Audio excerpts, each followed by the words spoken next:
పిల్లలు కాదు చిచ్చర పిడుగులు, పలు రంగాల్లో రాణిస్తున్న చిన్నారులు.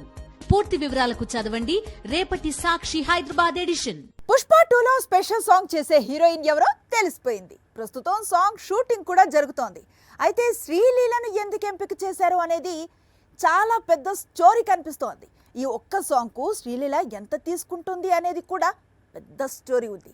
ఆ మొత్తం స్టోరీలో ఒకేసారి చూసేద్దాం రండి. పుష్ప 2లో శ్రీలీల స్పెషల్ సాంగ్ చేస్తోంది.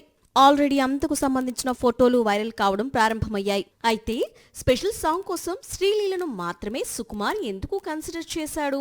అంతకు ముందు సాయి పల్లవి పేరు వినిపించింది.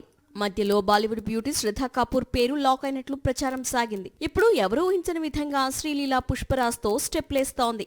నిజానికి పుష్ప 2లో స్పెషల్ సాంగ్ ను శ్రద్ధా కపూర్ చేయాల్సిందట. కానీ రెమ్యునరేషన్ ఇష్యూతో ఆ ఛాన్స్ మిస్ చేసుకుందట. పుష్ప 1లో స్పెషల్ సాంగ్ చేసిన సమంత అందుకు 5 కోట్ల రెమ్యునరేషన్ తీసుకుందట. అందుకే పార్ట్ 2లో స్పెషల్ సాంగ్ చేసేందుకు శ్రద్ధ కూడా 5 కోట్లు డిమాండ్ చేసిందట. అయితే చిత్ర యూనిట్ అంతా రెమ్యునరేషన్ ఇచ్చేందుకు సిద్ధంగా లేదట. అందుకే మరో dancing sensation Sreeleela dates lock చేశారట. స్పెషల్ సాంగ్ కోసం శ్రీలీల 2 కోట్ల రెమ్యునరేషన్ తీసుకుంటున్నట్టు సమాచారం.